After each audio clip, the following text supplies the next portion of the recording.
The Florida Gators have never had a Butkus Award winner. I think we could have the first one on roster, and I'm going to talk about it only here on Locked On Gators. You are Locked On Gators, your daily podcast on the Florida Gators. Part of the Locked On Podcast Network, your team every day.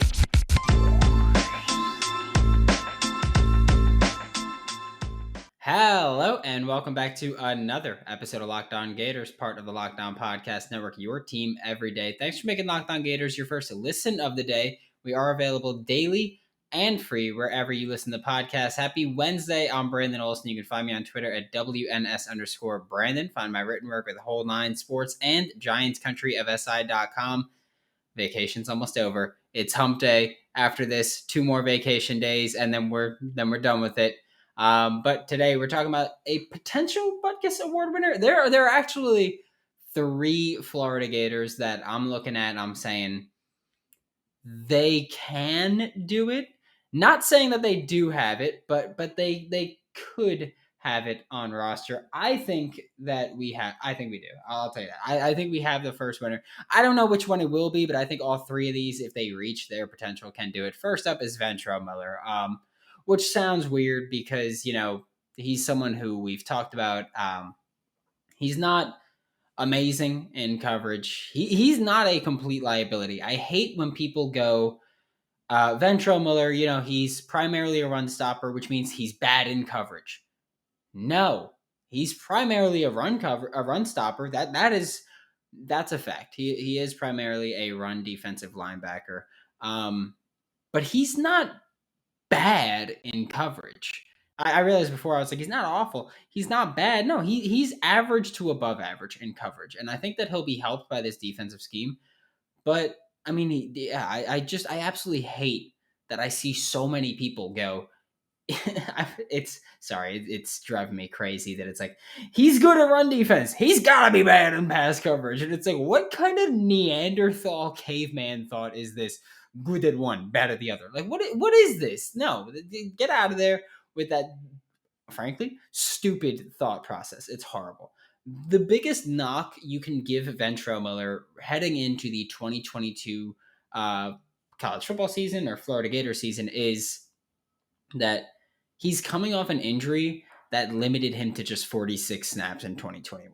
I think that's the pretty clear biggest knock that you can have on him going into this season. And even then, I don't think it's necessarily like it's an injury where it was his tricep, if I'm not mistaken, which shouldn't slow him down going into this year.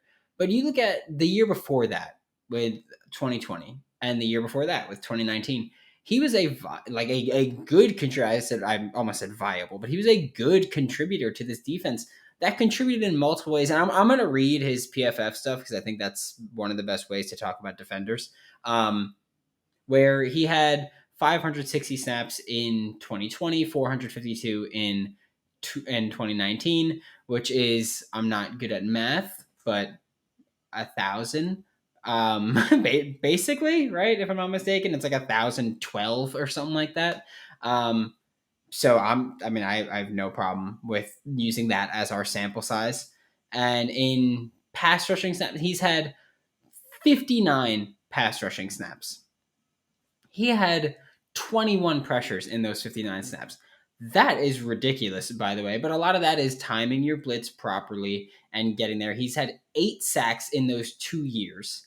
He had 5 QB hits in those 2 years and 8 hurries in those 2 years. So I mean, I think I just said 2B twice, but it's been a day. Like, you guys have seen the other episodes, where it's been a very long day of recording. I've been in front of the camera for like 7 hours. I'm exhausted, but we got to get it done. He's had 114 tackles in that time.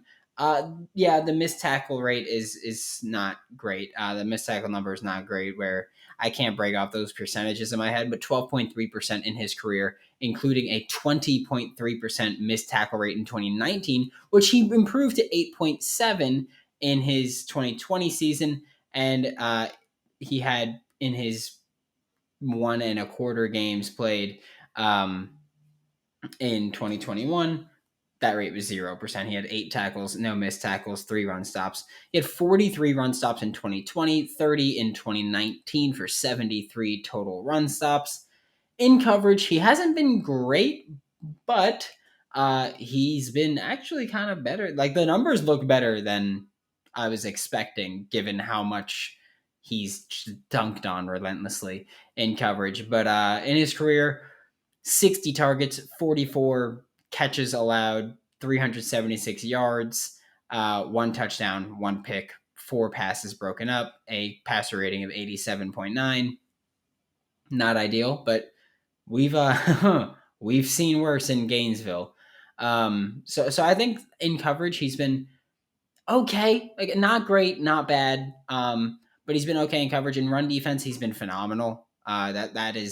That's something where you could just look at like the run stops and his missed tackle percentage, which again significantly improved from 2019 to 2020. 73 run stops in those 2 years. That's just ridiculous. That 2020 year, he had 43 run stops, which is ridiculously good. So Ventrell Miller is someone who right now he seems like the type where it's like he's a good college linebacker. Can he be a good NFL linebacker? I don't care. He's the leader of this defense. He is a phenomenal run defender. He is an okay cover man, and that's I think good enough to win the Butkus Award if we're being honest. So I think Ventrell Miller has a strong case to be an early contender for the Butkus Award. He'll make the watch list. I think he could be a finalist. We'll see if he actually wins it, but he's got the potential is there for him to win it. And we're about to talk about another Gator, but first a quick word from our sponsors. It is summertime.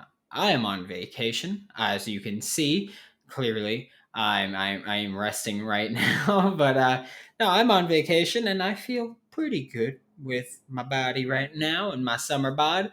How? I eat Built Bar every day. That is my snack because I have a sweet tooth, and if I don't have Built Bar, I will have chocolate or something else. And luckily, Built Bar is coated in 100% chocolate. Most bars have 130 calories, just 4 net carbs, along with 17 grams of protein. You could eat Built Bar and not feel bad. They have delicious, like mud pie isn't even slap your mama good. Mud pie is punch everyone you've ever met in the face good. Like it's that good. Whether you're talking about the bar or the puff, it's the best one in my eyes. Easily. Just so good. Built Bar is always coming out with new limited time flavors too, so that you'll never get bored. Use promo code LOCKED15 to get 15% off of your next order. That is locked LOCKED 15 to get 15% off of your next order with Built or BuiltBar.com. Thanks for making Locked On Gators your first listen of the day. We are available daily and free wherever you listen to podcasts. We're talking about linebackers that could win the Butkus Award.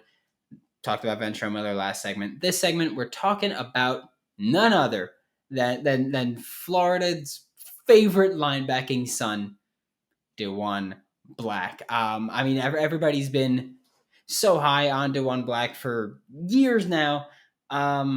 If he's a Butkus Award winner, it won't be this year. I don't think he's going to even be a finalist this year, but maybe in 2023 he could do it.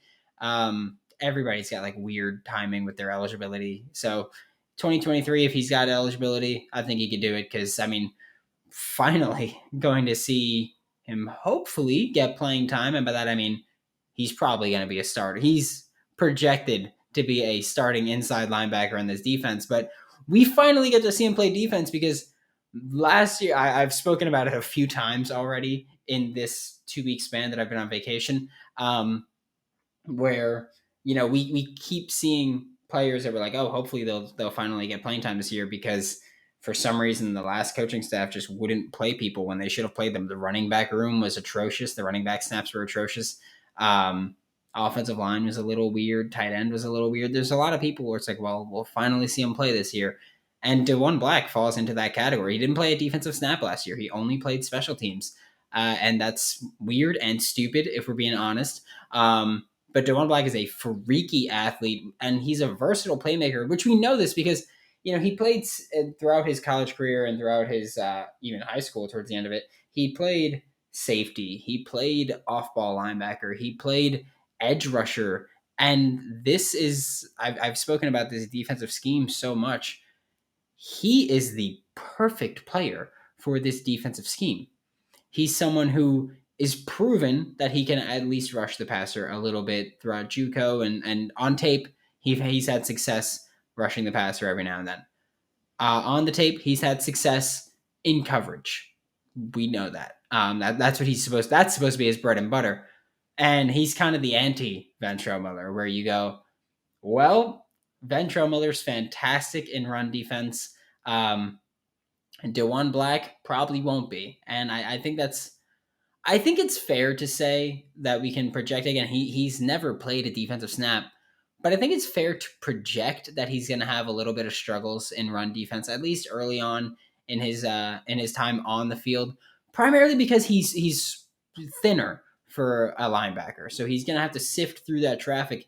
He's going to be one of those guys where he's going to have run stop numbers and he's going to have these tackling numbers, but not because he's running into offensive linemen and just getting through them real quick. That was my little that's my move that I do when I open my door and I'm walking out and just go pow. That's you'll see it if you're watching on YouTube. So he's not going to really be shedding blocks like that. But the goal is to have every offensive lineman accounted for by picking up defensive linemen. Someone will be doubled. Javon Dexter, whoever's playing nose, Brenton Cox Jr., most likely to be doubled. Prince Liam and Mealeen probably won't be doubled, at least early on. But Diwun Black is going to be there to sift through the contact. And let's say that every defensive lineman is blocked with one offensive lineman. Ventrell Miller is there to eat up another block. And so Diwun Black will hopefully be just sifting through that empty space, and he'll kind of just be see ball, track ball, get ball. And he's athletic enough to do that. And he's athletic enough where realistically you can ask him to do that. The Los Angeles Chargers, their defensive scheme is pretty much eat up all, like the front four, eat up all the block, or five, depending on what they're doing, but eat up all the blockers and then have your fast, rangy linebackers clearing up. They did it last year with Kenneth Murray and Kaiser White, and they were bad at it, by the way. But that's not a scheme issue. That's a talent issue.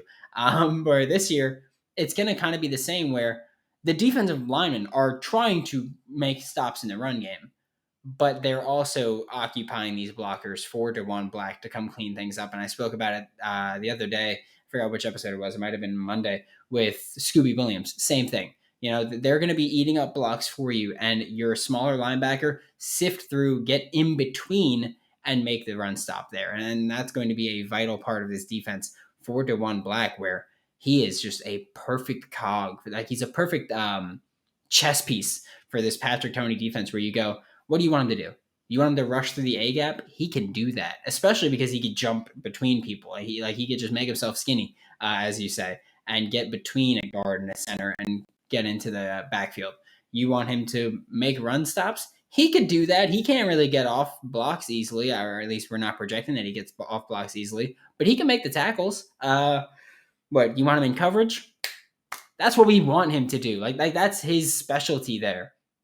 So Diwun Black is probably going to step in, be an immediate impact player. I don't think that he's got a chance at the Butkus this year, but I mean, again, I'll never say never. But if he's got eligibility for 2023 and he could do it, good luck.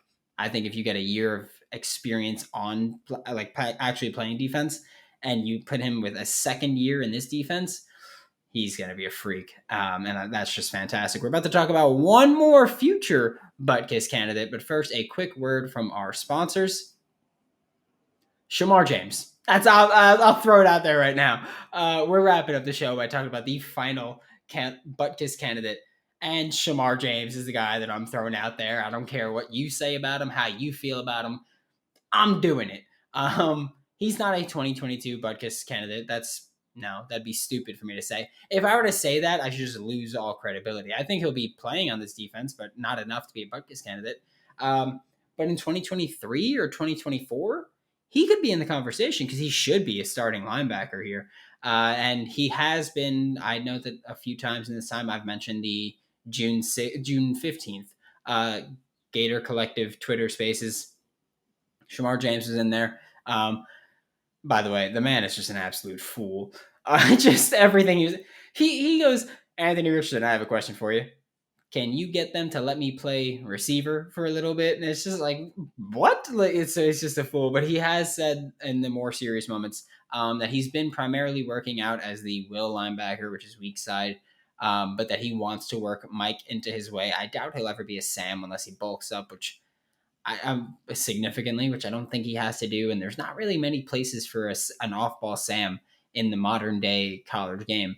So he's been playing Will. He's going to learn how to play Mike so that he could play both roles, which is kind of what we expected because pretty much ever since he committed to Gainesville, even before he committed to Florida, we've been talking about Shemar James as a guy who he can play in coverage, he could play run defense, he could be that happy medium between the Ventrell Miller style and the Diwun Black style, and that could be Shemar James, and he's not going to be ready to do that as much as we'd like this year. But versatility is Shemar James' strong suit, and he should be a key focal point of this defense in a year or two because you're looking at guys where I have spent this whole show talking about 2022 Ventrell Miller's last year of eligibility. 2022 might be Diwun Black's. I'm not sure how it goes with JUCO transferring and all that, and if he gets to take advantage of the COVID year or anything like that. Because he was in college. He was in JUCO, not D1 FBS football. So I'm not sure with Diwun Black, but 2023 at the absolute latest should be his last year of eligibility. Derek Wingo, 2023, I believe, is the last year of his eligibility. There's a lot of guys where we're going to obviously bring in more names to replace them, but 2022, 2023 is going to be their last year. Amari Burney is going to be done. Snaps are going to open up in 2023 and 2024 in a major way. And I don't know if there's anybody that's going to take a better advantage of those than Shemar James. And that's kind of where I'm at with, I think he's a phenomenal player. His skill set translates well to the college level. We got to see him in high school. He did a lot he rushed the passer a little bit. He played off-ball linebacker. He's working out at will. He's going to learn how to play Mike. He's going to be doing so much in this defense that, again, it's going to ask so much from their defenders where Shemar, and we know he's been at least working out a little bit with the edge groups because they posted, I think it was Brenton Cox posted a picture of like Florida linebackers, but it was only the edge guys. It was only the outside linebackers, the edge linebackers, and Shemar James. So he's probably been working out with the edge a little bit, but stuff that we haven't been able to see with media. But he's someone who he's going to be put in position to succeed, as is most of this defense.